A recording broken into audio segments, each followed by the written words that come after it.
कुबेरनाथ राय, उत्तरा फाल्गुनी के आसपास। निबंध। वर्षा ऋतु की अंतिम नक्षत्र है उत्तरा फाल्गुनी। हमारे जीवन में गदह पच्चीसी सावन मनभावन है। बड़ी मौज रही है, परंतु 27वें के आते आते घनघोर भाद्रपद के असनी संकेत मिलने लगते हैं और तीसी के वर्षों में हम विद्युन्मय भाद्रपद के काम, क्रोध और मोह का तन्मिश्र सुख भोगते हैं। इसी काल में अपने अपने स्वभाव के अनुसार हमारी शिक्षा कृतार्थ होती है। फिर 40वें लगते लगते हम भाद्रपद की अंतिम नक्षत्र उत्तरा फाल्गुनी में प्रवेश कर जाते हैं और 2-4 वर्ष बाद अर्थात उत्तरा फाल्गुनी के अंतिम चरण में जरा और जीर्णता की आगमनी का समाचार काल तुरंग दूर से ही हिनहिनाकर दे जाता है। वास्तव में सृजन संपृक्त सावधान, सतर्क, सचेत और कर्मठ जीवन जो हम जीते हैं वह है 30 और 40 के बीच। फिर 40 से 45 तक उत्तरा फाल्गुनी का काल है। इसके अंदर पग निक्षेप करते ही शरीर की 60 उर्मियों में थकावट आने लगती है। अस्ति जायते वर्धते, ये 3 धीरे धीरे शांत होने लगती है, उनका वेग कम होने लगता है और इनके विपरीत 3 विपत्तिरिण्यते, अपक्षीयते, विनश्यति प्रबलतर हो उठती है। उन्हें प्रदोष बल मिल जाता है। वे शरीर में बैठे रिपुओं के साथ साठगांठ कर लेती है और फल होता है जरा के आगमन का अनुभव। 45 के बाद ही शीश पर कांस फूटना शुरू हो जाता है। वातावरण में लोमड़ी बोलने लगती है। सुख और सारिका उदास हो जाते हैं। मयूर अपने श्रृंगार कलाप का त्याग कर देता है और मानस की उत्पल वर्णा मार कन्याएं चौवा चंदन और चित्रसारी त्याग कर प्रव्रज्या का बलकल वसन धारण कर लेती है। अतः बचपन भले निर्मल प्रसन्न हो, गदह पच्चीसी भले ही मधु मधुनी मधुनी हो, परंतु जीवन का वह भाग जिस पर हमारे जन्म लेने की सार्थकता निर्भर है 25 और 40 या ठेल ठाल कर 45 के बीच पड़ता है। इसके पूर्व हमारे जीवन की भूमिका या तैयारी का काल है और इसके बाद फलागम या निमेसिस की प्रतीक्षा है जो हमारे हाथ में, जिसे करने के लिए हम जानते थे वह वस्तुतः घटित होता है 25 और 45 के बीच। इसके बाद तो मन और बुद्धि के वानप्रस्थ लेने का काल है। देह भले ही 1 मधु 2 मधु असंख्य मधु 60 वर्ष तक भोगती चले, इस 25-45 की अवधि में भी असल ही रचती है तीसोत्तरी। तीसोत्तरी के वर्षों के स्वभाव का साँड़ पर चढ़ी तलवार की तरह है। वर्ष प्रतिवर्ष उन पर नई धार, नया तेज चढ़ता जाता है।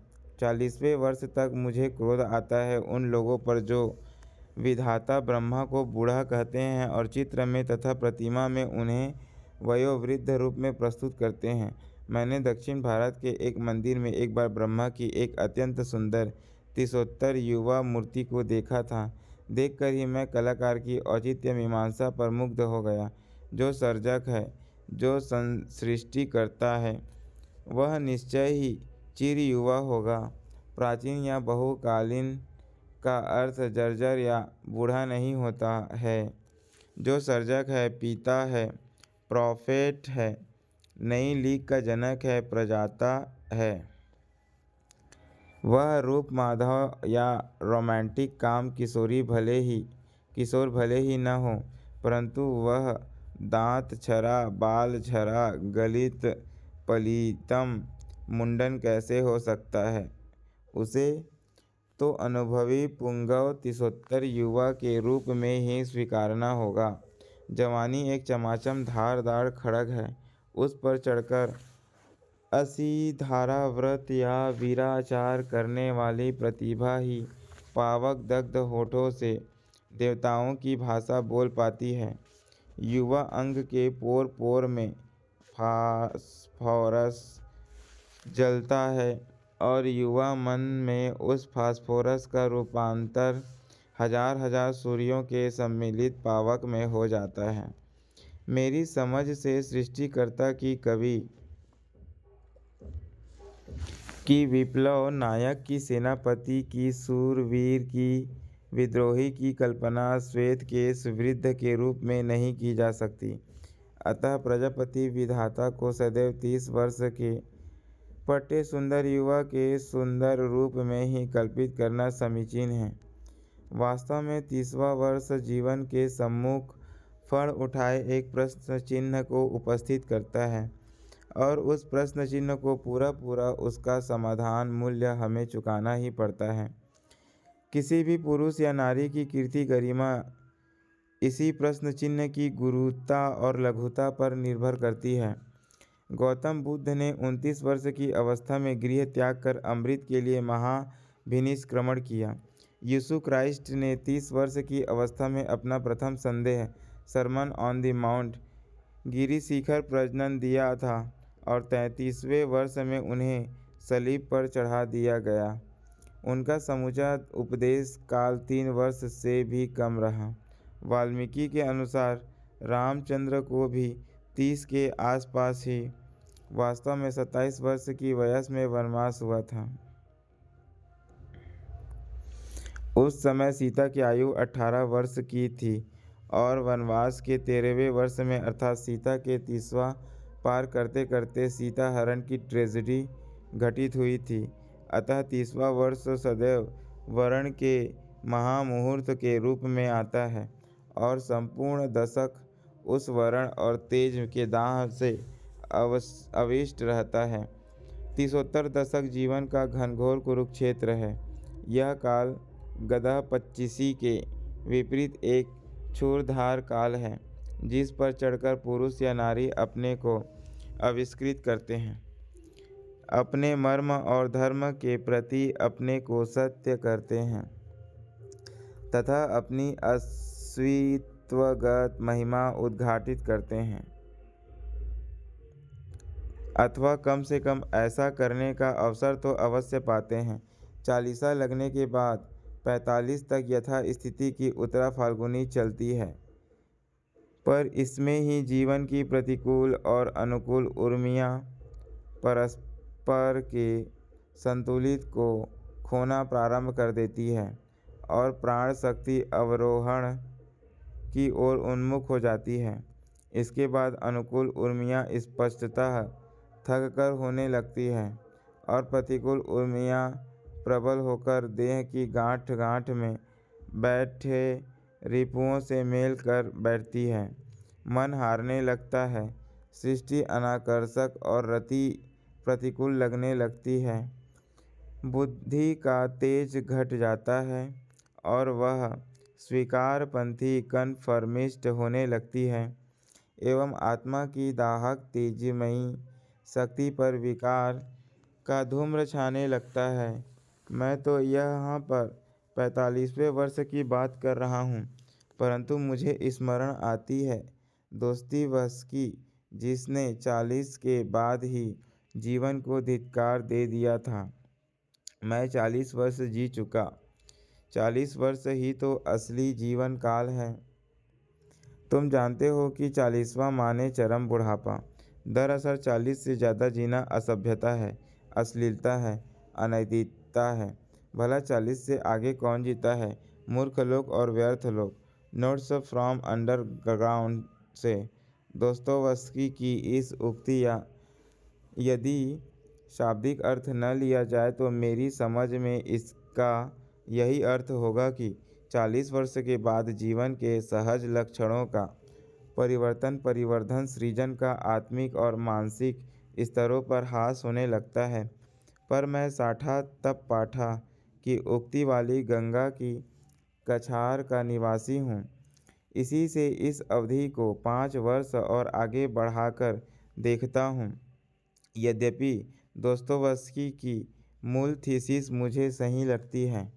शक्ति क्षय की प्रतिक्रिया 40 के बाद ही प्रारंभ हो जाती है, यद्यपि वह स्पष्ट रहती है।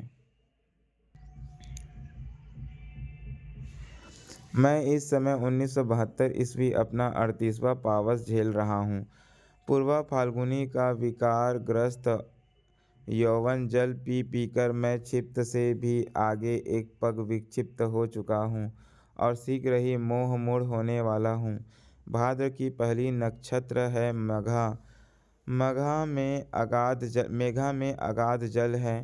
पृथ्वी की तृष्णा अश्लेषा और मेघा के जल से ही तृप्त होती है। यदि मेघा में धरती की प्यास नहीं बुझी तो उसे अगले संवत्सर तक प्रतीक्षा करनी पड़ती है। न केवल परिमाण में बल्कि गुण में भी मेघा का जल श्रेष्ठ है। मेघा मेष की झड़ी झकोर का स्तवगान कवि और किसान दोनों खूब करते हैं। बसो मेघा झकोरी झकोरी, मोर दुई नैन चुवे जस ओरी। मघा बरसी मानो दूध बरसा मधु बरसा। इस मेघा के बाद आती है पूर्वा फाल्गुनी, जो बड़ी ही रद्दी कंडम नक्षत्र है। इसका पानी फसल जायदाद के लिए हानिकारक तो है ही, उत्तर भारत में बाढ़ वर्षा का भय भी सर्वाधिक इसी नक्षत्र काल में रहता है। इसी से उत्तर भारतीय गंगा तीरी किसान इसे एक कीर्तिनाशा कर्मनाशा नक्षत्र मानते हैं। इसके बाद आती है उत्तरा फाल्गुनी, भाद्रपद की अंतिम नक्षत्र, जो समूचे पावस में मेघा के बाद दूसरी उत्तम नक्षत्र है। इसका पानी स्वास्थ्यप्रद और सौभाग्य कारक होता है। इस 38वें पावस में अपने जीवन का पूर्वा फाल्गुनी काल भोग रहा हूँ। यद्यपि साथ ही साथ द्वार पर उत्तरा फाल्गुनी का आगमन भी देख रहा हूँ। 40 आने में अब कितनी देर ही है। अतः आज पूर्वा फाल्गुनी का अंतिम प्राणपात्र मेरे होठों से संलग्न है। क्रोध मेरी खुराक है, लोभ मेरा नयन अंजन है और काम भुजंग मेरा क्रीड़ा सहचर है। इनको ही मैं क्रमशः विद्रोह, प्रगति और नवलोकन कहकर पुकारता हूँ। भले ही यह विकार जल हो, भले ही इसमें श्रेय प्रेय गति मुक्ति कुछ भी न हो, परंतु इसमें जीर्णता और जर्जरता नहीं है। यह जरा और वृद्धत्व का प्रतीक नहीं, पूर्वा फाल्गुनी द्वारा प्रदत्त विक्षिप्तता भी यौवन का ही एक अनुभव है। मुझे लग रहा था कि मेरे भीतर कोई उपंग बजा रहा है, क्योंकि मेरे सम्मुख द्वार पर काल नट्टिन अर्थात उत्तरा फाल्गुनी त्रिभंग रूप में खड़ी है और मैं उसे मार की 3 कन्याओं तृषा रीति आरती को एक साथ देख रहा हूँ। कांचन पद्म कांति कर पल्लव कुणित केश, बिंबाधर विशाल बंकिम भ्रू दक्षिणावर्त नाभि और त्रिवली रेखा से युक्त इस भुवन मोहन रूप को मैं देख रहा हूँ और इसको आगमनी में अपने भीतर बजती उपंग को निरंतर सुन रहा हूँ। उपंग एक विचित्र बाजा है। काल पुरुषों की उंगलियां चटाक चटाक पड़ती है और आहत नाद का छंदोबद्ध रूप निकलता है। बीच बीच में हिचकी के साथ यह हिचकी भी उसी काल विदूषक की बढ़ोतरी है और यह उपंग के तालबद्ध स्वर को अधिक सजीव और मार्मिक कर देती है। मैं अपने भीतर बजते यौवन का यह उपंग संगीत सुन रहा हूँ और अपने मनोविकारों को छक कर पान कर रहा हूँ। मुझे कोई चिंता नहीं, अभी वानप्रस्थ का शरद काल आने में काफ़ी देर है। इस क्षण उसकी क्या चिंता करूँ। इस क्षण तो बस मौज ही मौज है, भले ही वह कटुतिक्त मौज क्यों न हो। काम भुजंग के डसने पर तो नीम भी मीठी लगती है। अतः यह काल नटी, यह पूर्वा फाल्गुनी या उत्तरा फाल्गुनी, यह नैनाजोगिन कितनी भी भ्रांति माया या मृगजल क्यों न हो, मैं इसके रूप में आबद्ध हूँ। इसमें मुझे वही स्वाद आ रहा है जो मायापति भगवान को अपनी माया के काम मधु का स्वाद लेते समय प्राप्त होता है, और जिस स्वाद को लेने के लिए वे परम पद के भास्वर सिंहासन को छोड़कर हम लोगों के बीच बार बार आते हैं। अतः इस समय मुझे कोई चिंता, कोई परवाह नहीं, परंतु एक न एक दिन वह क्षण भी निश्चय ही उपस्थित होगा जिसकी श्रृंगारहीन शरद यवनिका के पीछे जीर्ण हेमंत और मृत्यु शीतल शिशिर की प्रेत छाया झलकती रहेगी। उस दिन तुम क्या करोगे? है तुम्हारे पास कोई बीज मंत्र, कोई टोटका, कोई धारणी मंत्र जिससे तुम अगले 20-22 वर्षों के लिए इस उत्तरा फाल्गुनी के पगों को स्तंभित कर दो, और वह अगले 20-22 वर्ष तुम्हारे द्वार देश पर शिथिल दक्षिण चरण ईषत् कुंचित क्रंचित जानू के साथ आभंग मुद्रा के में नत ग्रीव खड़ी रहे और तुम्हारे हुक्म की प्रतीक्षा करती रहे? है कोई ऐसा जीवन दर्शन, ऐसा सिद्धाचार, ऐसी काया सिद्धि जिससे बाहर बाहर शरद शिशिर पतझार हेमंत आए और जुझते हार खाते चले जाए, परंतु मनस की द्वार दोहरी पर यह उत्तरा फाल्गुनी एक रस 60 वर्ष की आयु तक बनी रहे? है कोई ऐसा उपाय? यह प्रश्न रह रहकर मैं स्वयं अपने ही से पूछता हूँ। आज से 13 वर्ष पूर्व भी मैंने इस प्रश्न पर चिंता की थी, और उक्त चिंतन से जो समाधान निकला उसे मैंने कार्य रूप में परिणत कर दिया। परंतु इन 13 वर्षों में असंख्य भाव प्रतिभाओं के मुंडपात होते हैं, और आज मैं मूल्यों के बंध वन में भाव प्रतिभाओं के केतु कांतार में बैठा हूँ। आज जगत वही नहीं रहा जो 13 वर्ष पूर्व था।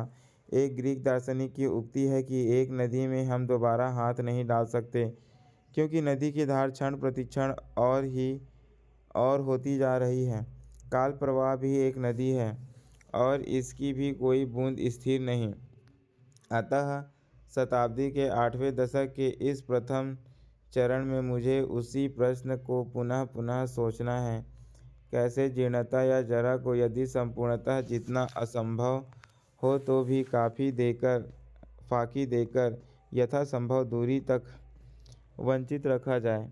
कैसे अपने दैहिक यौवन को नहीं तो मानसिक यौवन को ही निरंतर धारदार और चिरंजीवी रखा जाए। उस दिन तो मैंने सीधा साधा उत्तर ढूंढ निकाला था, ययाति की तरह पुत्रों से यौवन उधार लेकर, अर्थात मैं कोई नौकरी न करके कॉलेज में अध्यापन करूं तो मुझ 55 या 60 वर्ष की आयु तक युवा शिष्य शिष्याओं के मध्य वास करने का अवसर सुलभ होगा। मैं इनकी आशा, आकांक्षा, उत्साह, साहस, उद्यमता आदि से वैसे ही अनुप्राणित और आविष्ट रहूँगा जैसे चुंबकीय आकर्षण क्षेत्र में पड़कर साधारण लोहा भी चुंबक बन जाता है। परंतु विगत दशक के अंतिम 2 वर्षों में जब मेरे ये बालखिल्य सहचरगण छिन्नमस्ता राजनीति के रंगरूट बनने लगे, जब इन्होंने मेरे गुरुओं गांधी, विवेकानंद, विद्यासागर, सर आशुतोष की प्रतिमाओं का एवं उनके द्वारा प्रतिपादित मूल्यों का अनर्गल मूढ़पात करना शुरू कर दिया, जब इनके नए दार्शनिकों ने कहना प्रारंभ किया कि अध्यापक और छात्र के बीच भी श्रेणी शत्रुओं का संबंध है, क्योंकि अध्यापक भी स्थापित व्यवस्था का एक अंग है और व्यवस्था का भंजन ही श्रेष्ठतम पुरुषार्थ है, तब देश में घटित होती हुई इन घटनाओं पर विचार करके और क्रांति तथा नई पीढ़ी के दार्शनिकों को यथा हिबर्ट, मार्क्यूस, चे गुएवारा, ब्रैंडिट कोहन आदि की चिंतन धारा से यथासंभव अल्प स्वल्पे परिचय पा करके मैं इस निष्कर्ष पर पहुंचा कि मैं इन अपने भाइयों, अपने हृदय के टुकड़ों के साथ जो आज छिन्नमस्ता राजनीति के रंग रूट है। कुछ ही दूर तक आधे रास्ते ही जा सकता हूँ। विविध प्रकार के नारों से आक्रांत ये नए पुररुआ का शब्दार्थ होता है रवों आवाज़ों या नारों से आक्रांत या पूरित पुरुष। ययाति पुरानी पीढ़ी का प्रतीक है तो पुररुआ नई पीढ़ी का। यदि मुझे यौवन उधार देंगे भी तो बदले में मुझे भी गंबद में रूपांतरित होने को कहेंगे और मैं कैसे अपना चेहरा, अपनी आत्मसत्ता, अपना व्यक्तित्व त्याग दूं। छिन्न मस्त पुरुष बनकर यौवन लेने से क्या लाभ। बिना मस्तक के, बिना अपने निजी नयन मुख कान के इस उधार प्राप्त नव यौवन का नया अर्थ होगा। रूप रस गंध और गान से वंचित रह जाऊंगा। केवल शिशोदर वाला व्यक्ति लेकर कौन जीवन यौवन भोगना चाहेगा। कम से कम बुद्धिजीवी तो नहीं ही। आत्मार्थ पृथ्वी त्यजेत। अतः मुझे चिर यौवन को इन शिष्य पुररवाओं की नई पीढ़ी से दान के रूप में नहीं लेना है। 13 वर्ष पहले का चिंतित समाधान आज व्यर्थ सिद्ध हो गया है। मुझे अन्यत्र चिर यौवन का अनुसंधान करना है। कहीं न कहीं मेरे ही अंदर अमृता कला की गांठ होगी। उसे ही मुझे आविष्कृत करना होगा। जो बाहर बाहर अप्राप्य है वह सब कुछ भीतर भीतर सुलभ है। मैं अपने ही हृदय समुद्र का मंथन करके प्राण और अमृत के स्रोत किसी चंद्रमा को आविष्कृत करूँगा। 13 वर्ष पुराना समाधान आज काम नहीं आ सकता। मैं मानता हूँ कि समाज और शासन में शब्दों के व्यू के पीछे एक कपट पाला जा रहा है। मैं बाल खिल्लियों के क्रोध की सार्थकता को स्वीकार करता हूँ, पर साथ ही छिन्न मस्ता शैली के सस्ते रंगाध और आत्मघाती समाधान को भी मैं बेहिचक बिना सील मुरौवत के अस्वीकार करता हूँ। अपना मस्तक काटकर स्वयं उसी का रक्त पीना तंत्राचार वीराचार हो सकता है, परंतु यह न तो क्रांति है और न समर। पुरानी पीढ़ी का चिरयक्षत्व मुझे भी अच्छा नहीं लगता। मैं भी चाहता हूँ कि वह पीढ़ी अब खिजाब आरसी का परित्याग करके संन्यास ले ले। शासन और व्यवस्था के पुतली घरों की मशीन कन्याएं उनकी बूढ़ी उंगलियों के सूत्र संचालन से ऊब गई हैं और उनकी गति में रह रहकर छंद पतन हो रहा है।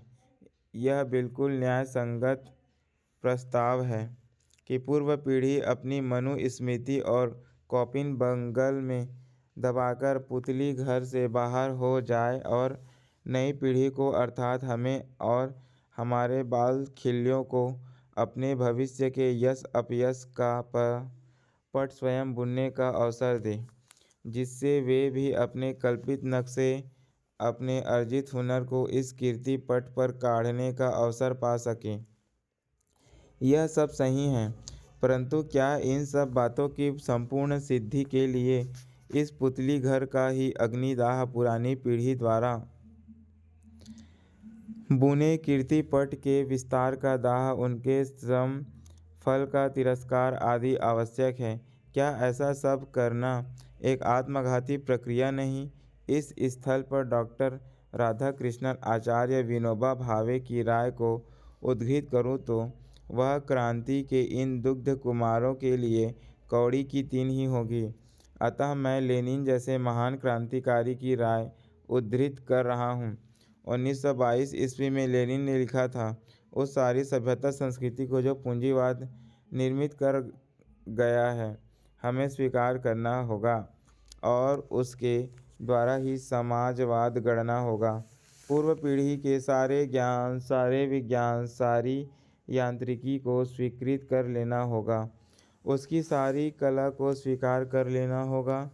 हम सर्वहारा संस्कृति के निर्माण की समस्या तब तक हल नहीं कर सकते जब तक यह बात साफ साफ न समझ ले कि मनुष्य जाति के सारे विकास और संपूर्ण सांस्कृतिक ज्ञान को आहरण किए बिना यह संभव नहीं है, और उसे समझकर सर्वहारा संस्कृति की पुनर्रचना करने में हम सफल हो सकेंगे।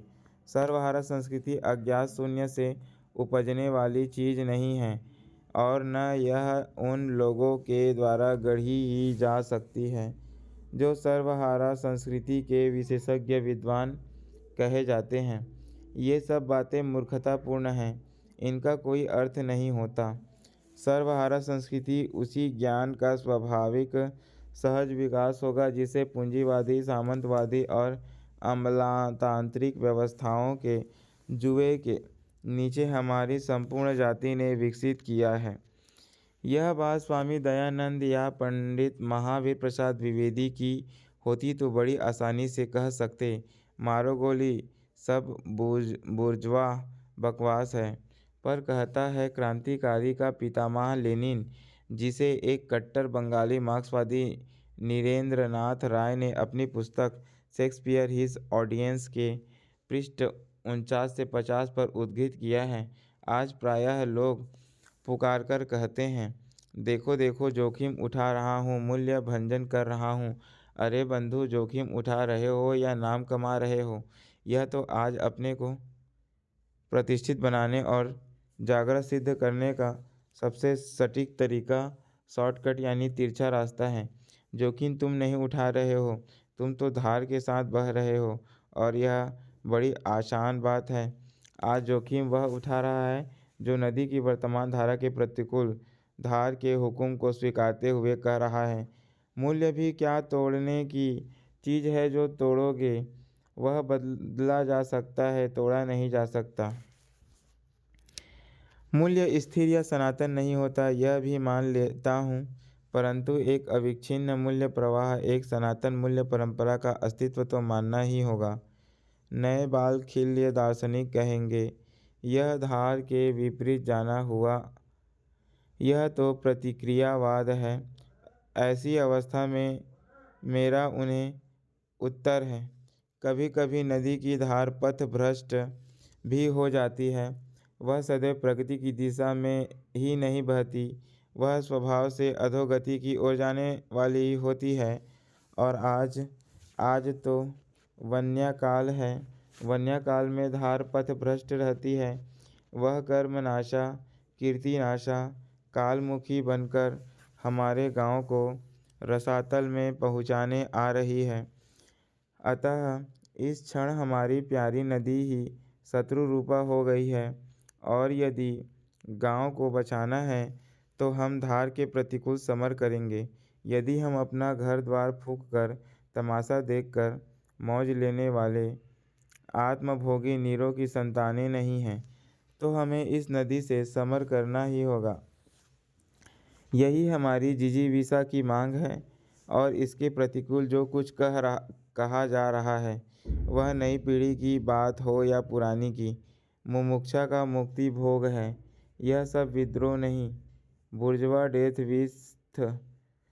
विश का नया रूप है।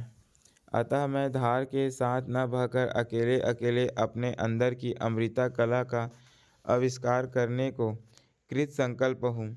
बिना रोध के, बिना तट के जो धार है वह कालमुखी वन्या है, रोधवती और तटिनी नहीं। यह तो मैं मानता ही हूँ कि सर्जक या रचनाकार के लिए नॉन कन्फर्मिस्ट होना जरूरी है। इसके बिना उसकी शिश्रिक्षा प्राणवती नहीं हो पाती और नई लीक नहीं खोज पाती। अतः मुझे भी विद्रोही दर्शनों से अपने को किसी न किसी रूप में आजीवन संयुक्त रखना ही है। एक लेखक होने के नाते यही मेरी नियति है, और इस तथ्य को अस्वीकृत करने का अर्थ है अपनी शिश्रिक्षा की सारी संभावनाओं का अवरोध। परंतु लेखक, कवि या किसी भी साहित्येतर क्षेत्र के सर्जक या विधाता को यह बात भी गांठ में बांध लेनी चाहिए कि 100% अस्वीकार या नॉन कन्फर्मिज्म से भी रचना या सृजन असंभव हो जाता है। पुराने के अस्वीकार से ही नए का आविष्कार संभव है। यह कुछ हद तक ठीक है, परंतु नए भावों या विचारों के उद्गम के बाद उपकरण या अभिव्यक्ति के साधन का प्रश्न उठता है और इसके लिए नॉन कन्फर्मिज्म को त्याग कर 75% पुराने उपकरणों में ही निर्वाचित संशोधित करके कुछ को स्वीकार कर लेना होता है। रचना की आइडिया के आविष्कार के लिए तो अवश्य विद्रोही मन चाहिए, परंतु रचना का कार्य प्रोसेस आइडिया के आविष्कार के साथ ही समाप्त नहीं हो जाता। रचना प्रक्रिया में स्वीकारवादी मन की भी उतनी ही आवश्यकता है, अन्यथा आइडिया या ज्ञान का क्रिया में रूपांतर संभव नहीं। अतः प्रत्येक सर्जक या विधाता जीवन के चाहे जिस क्षेत्र की बात हो, विद्रोही और स्वीकारवादी दोनों साथ ही साथ होता है। 100% अस्वीकार के फैशनेबल दर्शन के प्रति मेरा आक्षेप यह भी है कि यह एक स्वयं आरोपित नो एग्जिट द्वारा यह वातायन रहित अवरुद्ध कक्ष है। इसको लेकर बहुत आगे तक नहीं जाया जा सकता है। यह दर्शन विषय और विद्या दोनों ही की नकारात्मक सीमा बांधकर बैठा है और इसके द्वारा अपने स्व को भी पूरा नहीं पहचाना जा सकता है, तो स्व में से बाहर इतिहास और समाज को समझने की बात तो ही नहीं उठती। यह 100% अस्वीकार का दर्शन कभी अस्तित्ववाद का चेहरा लेकर आता है तो कभी नव्य मार्क्सवाद का, क्लासिकल मार्क्सवाद से भिन्न, और ये दोनों मानसिक बौद्धिक स्तर पर मौसेरे भाई हैं। ये एक ही हंसोन्मुखी संस्कृति की संतानें हैं। योग शास्त्र में मन की 5 अवस्थाएं कही गई हैं, क्षिप्त, विक्षिप्त, विमूढ़, निरुद्ध और आरूढ़। ये दोनों दर्शन विमूढ़ स्थिति के 2 भिन्न संस्करण हैं, अतः दोनों त्याज्य हैं। यह बाणवन्या का काल है। नदी अपनी दिशा भूलकर कूल छोड़कर उन्मुक्त हो गई है, अतः बुद्धिजीवी वर्ग से धीरता और संयम अपेक्षित है।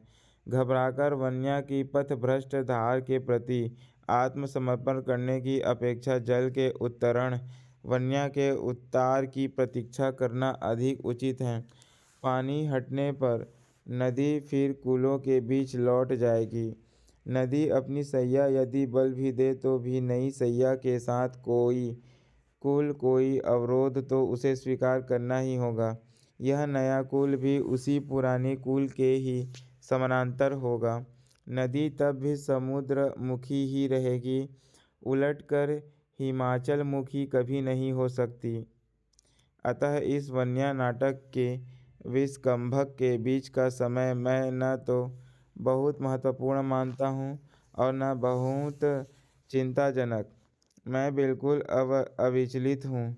मेरा विश्वास है कि कल नहीं तो परसों हम अर्थात पुरानी पीढ़ी का युवा और मेरे बालखिल्य छात्र छात्राएं अर्थात नई युवा पीढ़ी दोनों मिलाकर इस शासन एवं व्यवस्था के पुतली घर की नित्य कन्याओं के कथक नृत्य के साथ साथ संचालित करेंगे। यह पुतली घर ऐसा है कि इसमें अनुशासित संयमित तालबद्ध कथक ही चल सकता है, अन्यथा जरा भी छंद पतन होने पर कोई न कोई भयावह पुतली एक ही झपटे में हड्डी आंत तक का भक्षण कर डालेगी, क्योंकि इन पुतलियों में से कोई विषकन्याएं भी हैं। अतः मैं चेष्टा करूँगा कि अपने अंदर की अमृता कला का आविष्कार करके इस उत्तरा फाल्गुनी काल को 20-22 वर्ष के लिए अपने अंतर में स्थिर अचल कर दूं। बाहर चाहे शरद बहे या निदाघ हूँ करे, तब मैं अपने बालखिल्य सहचरों के साथ व्यवस्था की इन पुतलियों का छंदोबद्ध नृत्य भोग सकूँगा। और एक दिन वह भी आएगा जब कोई चिल्लाकर मेरे कानों में कहेगा, 5 o'clock, 5 बज गए। कोई मेरे शीश पर घंटा बज जाएगा। कोई मेरे हृदय में बोल जाएगा, बहुत हुआ, बहुत भोगा, अब नहीं, अब अहम अमृतम इच्छामि। अहम वानप्रस्थ चरिष्यामि। और तब मैं व्यवस्था के पुतली घर की इन यंत्र कन्याओं से माफ़ी मांग कर उत्तर पुरुष की जय जयकार बोलते हुए मंच से बाहर आ जाऊंगा और अपने को विसर्जित कर दूंगा। लोकारण्य में खो जाऊंगा। अपरिचित वक्षोपम अवसर प्राप्त रिटायर्ड स्थाणुओं के महाकांतार में, पर अभी नहीं। अभी तो मैं विश्वेश्वर के सांड की तरह जवान हूँ।